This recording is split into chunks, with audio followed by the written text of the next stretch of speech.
नैना जी, बहुत स्वागत है आपका। लिस्ट जारी हो गई है और उम्मीदवार आपको बनाया गया है। हालांकि पारंपरिक तौर पे अगर ये देखिए, जैसा विनोद भी हमें बता रहे थे, ये सीट परिवार की ही मानी जा रही है, तो परिवार एक बार फिर से यहीं से जेजेपी का फ्लैग होस्ट करता हुआ दिखाई देगा, उम्मीद यही? जी जी, बिल्कुल बिल्कुल। पहले दुष्यंत ने किया था 2014 में, और 2024 में मैं करूंगी। बिल्कुल। नैना जी, अब क्या आगे रणनीति? रणनीति तो यही है, मैदान में उतरे, पूरे दमखम से इलेक्शन लड़ेंगे जी। जी, जो हमारी पार्टी की जितनी भी नीतियां हैं उनको जन जन तक पहुंचाने का काम करेंगे। 4.5 साल में भी दुष्यंत ने बहुत काम किया, उस काम को लेके भी लोगों के बीच में जाएंगे। लंबे वक्त से इंतजार चल रहा था नैना जी कि कब सूची जेजेपी की जारी होगी। अब ये 5 नामों का ऐलान, आगे और क्या उम्मीद की जा सकती है कि बाकी नामों पे मंथन कब खत्म होगा? उनका और भी मुझे लगता है 1-2 दिन में जल्दी बचे हुए नाम की जो है वो अनाउंसमेंट हो जाएगी। ठीक है नैना जी, हमारे साथ विनोद लांबा डिप्टी एडिटर जुड़े हुए हैं, वो भी आपसे सवाल करेंगे। लेकिन मेरा एक और छोटा सवाल है आपसे कि ये सूची जो चर्चा लंबे वक्त से जारी थी, आपको पार्टी की तरफ से पहले ही सूचित कर दिया गया था या फिर ये आपके लिए भी अभी सरप्राइज? नहीं, मेरे लिए भी सरप्राइज ही है, क्योंकि पैनल में 2-2, 3-3 नाम थे। हम लोग भी सोच रहे थे भी कौन देखो किसका आएगा, तो सरप्राइज ही है। और बाकी मेरे को तो यही है कि भी मेहनत करनी है और बहुत दम से इलेक्शन लड़ेंगे हम लोग।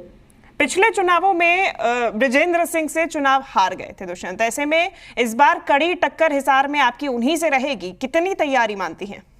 देखो, चुनौती कितनी मानती है? उसमें एक मैं ये कहूंगी कि बहुत जबरदस्त मोदी लहर थी। इस बार ऐसा कुछ नहीं है। और इलेक्शन अगर बहुत से मतलब हर पार्टी वैसे तो अपने दमखम से लड़ती है, पर हमारे लिए इलेक्शन पूरे जोश और जुनून का है और हम ये सीट निकालेंगे। ठीक है नैना जी, हमारे साथ विनोद जी जुड़ गए हैं दोबारा। विनोद, आप सवाल करना चाहते हैं? नैना चौटाला जी नमस्कार। नमस्कार नमस्कार विनोद जी। मैम, मैं सीधा सवाल आपसे ये पूछना आऊंगा मैं, दिग्विजय सिंह चौटाला की भी दावेदारी थी, क्या दिग्विजय सिंह चौटाला कहीं से चुनाव लड़ते हुए नजर आएंगे, या परिवार में से जिस तरह से बात की जा रही थी कि एक ही सदस्य चुनाव लड़ेगा? नहीं, कि पूरे परिवार में एक ही सदस्य का था। फर्स्ट डे से भी एक ही मेंबर इलेक्शन लड़ेगा और पार्टी ने मेरे को टिकट दी, तो दिग्विजय तो इलेक्शन संभालेगा दुष्यंत के साथ और अजय जी के साथ। हरी चुनरी जो चौपाल है आपकी मैम, हमने देखी है और आप भी लगातार एक्टिव रहती हैं चुनाव, भले ही अब लोकसभा का आप लड़ रही हैं, ऐसा नहीं है कि पॉलिटिकली आप एक्टिव नहीं रहती हैं। हरी चुनरी जो चौपाल है आपकी काफी फेमस रही है, जब वो 2019 के चुनाव थे और उसके बाद भी। लेकिन मैम, यहाँ जो लड़ाई है पारिवारिक भी होगी, रणजीत सिंह चौटाला भी रिश्ते में ससुर साहब लगते हैं आपके, तो परिवार की लड़ाई किस तरह से लड़ी जाएगी? चौटाला परिवार ही आमने सामने है। देखिए, पार्टियां अलग अलग है और हर पार्टी की अपनी विचारधारा है, तो जब हम फील्ड में उतर जाते हैं तो वहाँ परिवारवाद नहीं रहता। अगर एक ही परिवार में हम किसी के सामने निर्दलीय खड़े होते तो परिवारवाद कहलाता। तो वो बीजेपी में है, मैं जेजेपी हूँ, तो ऐसा कोई बात नहीं है।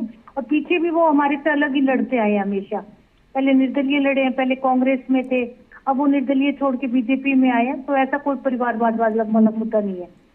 ठीक कहा आपने, लेकिन आपको लगता नहीं है कि जो चौटाला वर्सेस चौटाला होगा तो इसका फायदा कांग्रेस के उम्मीदवार को हो सकता है? नहीं, पहले क्या हुआ नहीं, जब चौटाला साहब जीते थे रोड़ी से, तभी तो रणजीत सिंह जी सामने खड़े हुए हैं। अजय जी दवाड़े से लड़े थे, तब रवि सामने खड़ा हुआ। तो ऐसा कुछ नहीं, लोगों ने वोट देने और पार्टी की नीतियों को देखकर और चेहरे को देखकर लोग वोट डालेंगे। मैम, एक आखिरी सवाल का जवाब जरूर दीजिए। कांग्रेस आप लोगों पर आरोप लगा रही है जननायक जनता पार्टी पे कि आप लोगों का तो गठबंधन टूटा ही नहीं है, पर्दे के पीछे गठबंधन चल रहा है और जननायक जनता पार्टी तो वोट काटू पार्टी है। दीपेंद्र हुड्डा हो, भूपेंद्र हुड्डा हो, दोनों आप लोगों पर सीधा आरोप लगाते हैं।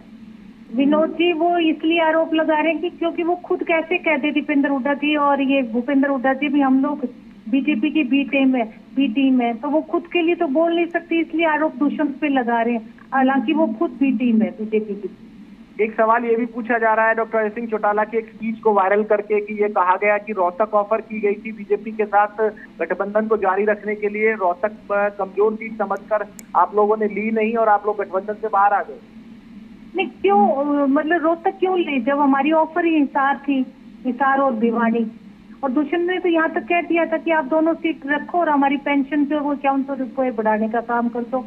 पर जब बात नहीं बनी तो रास्ते अपने अलग अलग कर लिए। दोनों ने बहुत एक अच्छे तरीके से किए, कोई लड़ झगड़ के नहीं किए, एक सिस्टम से अलग हो गए और अलग होने में मुझे लगता है हमें ज्यादा फायदा है। अपनी तैयारियों को देखकर मैम क्या कहेंगे? आखिरी सवाल आपसे मेरा, हिसार लोकसभा का जो समीकरण बैठता है, नैना चौटाला जी कितनी मेहनत करेगी, किस तरह की रहेगी, चुनाव आगे बढ़ेगा, आप कितनी आश्वस्त हैं अपने प्रदर्शन को लेकर? देखो, मेहनत विनोद जी मेहनत करते आए हैं, हमेशा फील्ड में रहे हैं और मेहनत करके आपको ये सीट जननायक जनता पार्टी में की झोली में डालने का काम करेंगे। शुक्रिया मैम।